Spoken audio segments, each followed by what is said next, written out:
Can you get a job or a career? Can you educate yourself? Can you regulate the draw of temptation, drug and alcohol use in particular, sexual temptation as well? Oh, do you do anything that's remotely resembling civic responsibility? Are you a member of a political party? Do you go to church? I don't go to church because, their beliefs don't match mine. It's like, who the hell cares about your beliefs? You're like 16. You don't even have beliefs. If you think it's like you're right and the Catholic Church is wrong, well, good luck with that attitude. And that isn't to say that the church, for example, or a political party doesn't need repair, because all institutions are always falling apart and corrupt. That's a story as old as time. That's the evil uncle. But good, you have something to do. Go fix it up. Definition of man. What am I, a biologist? But as it happens, I am a biologist, so I guess I don't have that excuse. Productive generosity is good. I once read a good description of Christian charity, and it was productivity plus generosity, which I really liked, because the hyper empathic types only concentrate on the generosity end of that. It's like, I'm generous, yeah, but like, do you have any money? No, I'm generous with other people's money. Yeah, well, you're missing half the equation there. And that's really the distinction between conscientiousness and agreeableness from a personality perspective. Those are two cardinal personality traits. And agreeableness, which is basically an empathy dimension, has no correlation whatsoever with success in enterprise, business, creative domains. In fact, among managers, agreeableness looks like it's slightly negatively correlated with success, because hyper-agreeable managers can't say no. They can't discipline their employees. They can't set limits. And they're susceptible to manipulation. So productive generosity is pretty good. There is more to it, obviously, more to being a man than productive generosity. But as a central notion, that's a good one. The productivity requires aim, orientation, responsibility, discipline, all of that willingness to work, that willingness to make sacrifices, which is the hallmark of maturity in the service of a higher goal. And that responsibility, the productive responsibility, should manifest itself in relationship to the individual. So you should be responsible to yourself and your future self, the community of selves that you are across time. And then you should be responsible for and productive for as many people as you can manage. So that might be first your intimate partner, your wife, second your parents, your siblings, your children, maybe your children primarily, although, there's a trade-off there with your wife. Then your local community, then your broader community. You want to take on all that responsibility if you can, in a sense that's both productive and generous, that gives you something to do, justify your miserable life to yourself and everyone else. And you need to do that. It orients you solidly in the world if you do that. And it gives you a dragon to fight, a real one. And that's where the gold is. So as everyone has known forever, and as we continue to remind ourselves, how should you arm yourself? Well, that's kind of what a humanities education teaches you to some degree. Arm yourself with words. Be precise in your language. Right? Say what you mean. Read great men and great women. Make yourself literate. Get your tongue in order. Get it under your own control. Get rid of the ums and the likes and the you knows and the pauses. And get rid of everything you say that you only say to impress other people. And just see if you can say what you believe to be true. That's an adventure. That's the thing about the truth, If you aren't speaking the truth, well, you got to ask yourself, if you're not speaking the truth, who is it that's talking? If you're saying something that you do not believe to be true, it's not you talking. It's something else. It might be the part of you that wants to manipulate the other person into delivering what you think you want from them. Well, what is that spirit of manipulation that you've allowed to possess you? It's not you. Let's say you decide to live your whole life in that instrumental manner. You're going to craft your words like the student who says, well, I'm going to write what the professor wants to hear so I get the grade. It's like, well, you just turn yourself into that. Well, who is it that's doing that manipulating? It's not you, because those aren't your words. So even if you get the grade, it's not you that got the grade. It's the false you. It's the manipulative you. So you do that your whole life. You don't have your life. And then you think, well, God, that was a miserable life.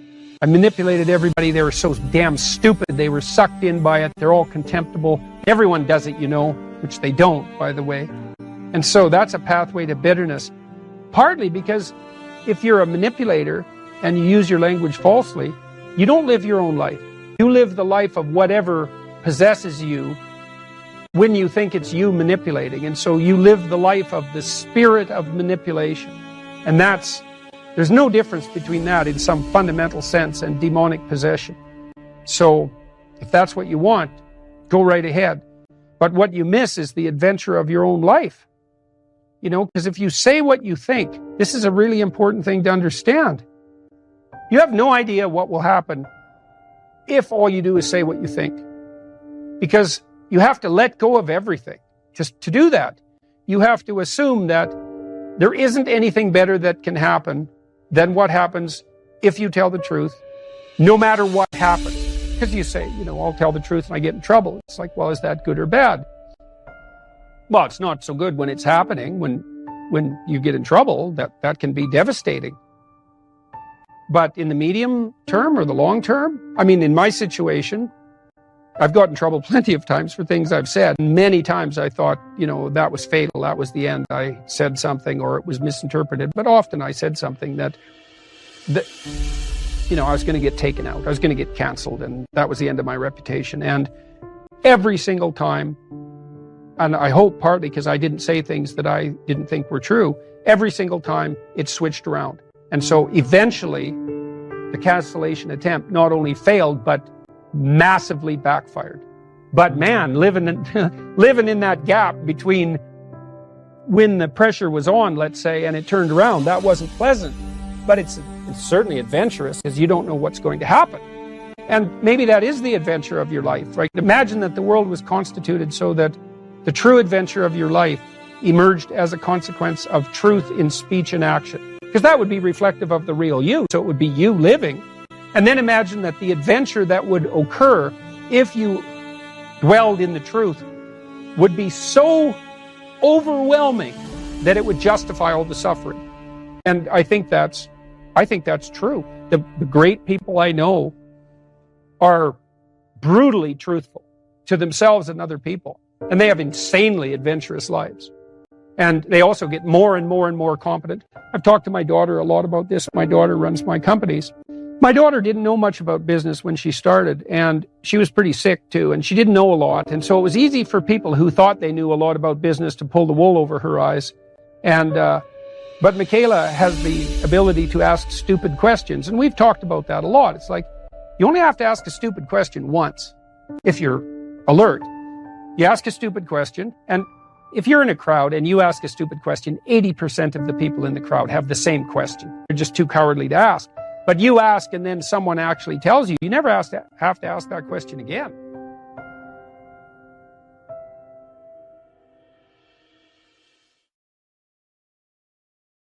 I wrote about this in Notes from Underground. It's a great book, very short book. Brilliant, absolutely brilliant. Compelling, dark read. It's the confession of a miserable, resentful, like murderously genocidal bureaucrat who evaluates his own soul, I suppose, and confesses his sins. And it's also a critique of the idea of utopia oriented towards security. And Dostoevsky, who was dealing with the set of ideas that are really tearing us apart culturally right now, this idea of a eventual utopia based on something like security and safety. Dostoevsky really objected to that back in this like 1860, a long time ago.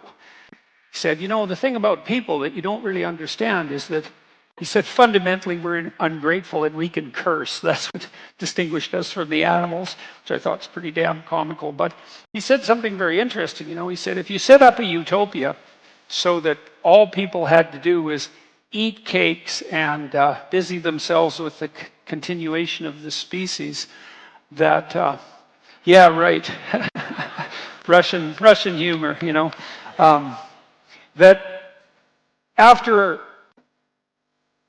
a surfeit of that, after enough of that, which would happen quite quickly, people would just go mad just to break things, just so something unexpected and remarkable could happen. And that we're not built for security and safety, but for something, well, let's call it adventure, something like adventure. That's a good thing to know, because you don't want to suffer unduly. That seems reasonable. And you might think, because of that really what you want is happiness. But then Solzhenitsyn, for example, he wrote about what happened in the Gulag Archipelago under Stalin and said, if your goal is happiness, what are you going to do when the jackboots hammer down your door at 2 a.m. and haul you off to the prison camp? Because you're not going to be happy there. And so, happiness is a boat that's easily capsized, and the waves are always there. And so if your philosophy is one of, say, impulsive happiness, same sort of thing Dostoevsky was pointing at, and Kierkegaard, then you're not prepared when all hell breaks loose. And all hell, it will absolutely 100% break through at some point in your life. And you're lucky if it won't be decades. It'll certainly be some of it, and it might be a lot of it. And for some of you, it's going to be damn near the whole thing. And so if what floats your boat is happiness, you're going to be capsized by the first decent wave. And so then you might ask yourself, what do you have instead of happiness that might be even more reliable? And I do think that adventure is more reliable than happiness. In the Old Testament story of Abraham, founder of the Abrahamic faiths, and obviously, you call it a crucial figure in the development of world culture, Abraham is presented as a late bloomer, to say the least. It's like 83. People lived longer back then, at least so the story goes. And he had a very rich father by nomadic standards, and he could just sit around in the tent all day, and a doting mother and a rich father, he could just sit around in the tent all day and eat peeled grapes and busy himself with the continuation of the species. And but God appears to him and says, get away, get out of your security, get out of your comfort, leave your family, leave your community, leave your nation, go out into the world. And it's very interesting. It's a very interesting story. It's very interesting to contemplate it from both a psychological and a religious perspective, because what God is presented as in that book, which is a crucial book as I said, for world culture, is God is presented as the manifestation of the Spirit that calls even the too secure and pampered to adventure. Abraham has a pretty rough time when he goes out and has his adventure. It's not all, skittles and roses from then on in. Quite the contrary. And he runs right away into like a conspiracy of elites to steal his wife. He runs into tyranny, runs into starvation. He encounters war. It's like he goes out in the world and he has the whole tragedy of his life, both on the social and political front and individually, But the promise is the promise of adventure, and the implication is that if you have a sufficient adventure, then that cannot so much protect you from suffering, because perhaps that is impossible, but to justify it. And because you kind of know this in your own life. When you look at your life, you might look back on travails that you've undertaken, and they've done end-of-life surveys with people and asked them what they regret. And, people don't regret what they did that didn't work. They regret what they didn't do that could have worked. They regret the chances they didn't take. And even if you do an evaluation of your biography, one of the things you want to be able to say to yourself is something like, maybe there's nothing better you can say to yourself than this. You can think about this for yourself and see if it's true. That was extraordinarily difficult, but it was worth it. And it's not like you can have one of those without the other. Because you can't imagine that you could have some confidence in what you've managed to accomplish, right? The kind of confidence that would instill you with a genuine a certain genuine sense of self-regard despite your fundamental inadequacy. To have that fundamental sense of self-regard that's grounded in something real, it has to be based in a narrative that approximates that was extremely difficult, but it was worth it. You have to have both of those. And so that's interesting, because one of the questions we always ask ourselves, this is the theodicy question, technically, you see the suffering in the world, you see the suffering of children, you see maybe your own children or your suffering, and you wonder, well, how can reality be constituted so that I can have faith in its essence when there is so much suffering? And one answer to that is something like, well, how much suffering do you want? And you might think, none. It's like, yeah, I don't think so. I don't think that's right. You want, at least you want something approximating optimized challenge. So you could say, at least you want to be pushed to your limit. And maybe you find the most exciting times in your life. In fact, you'll pay for this. You'll pay to have this experience, to be pushed to your limit. Like, not beyond it, or maybe even a bit beyond it, you know? And maybe not so far beyond it that you crumble and break and things fall apart. But, you know, could you be pushed to your limit optimally if there wasn't the possibility of falling apart and breaking?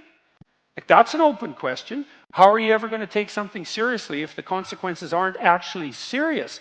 You know, and there's something delightful about dancing on the edge. That's why Hawaiians believed that surfing was sacred, you know, and it's because to surf you have to be on the edge, right? And the waves can come and take you out at any moment. But without the possibility of the waves rising to take you out, then you can't dance on the edge. And maybe that's exactly what you want to do, you know, and there's good evidence from the neuroscience literature that consciousness itself is something akin to dancing on the edge. So technically, when you're conscious, when you're awake, your brain is occupying a position between something. It's a position that's something like between chaos and order.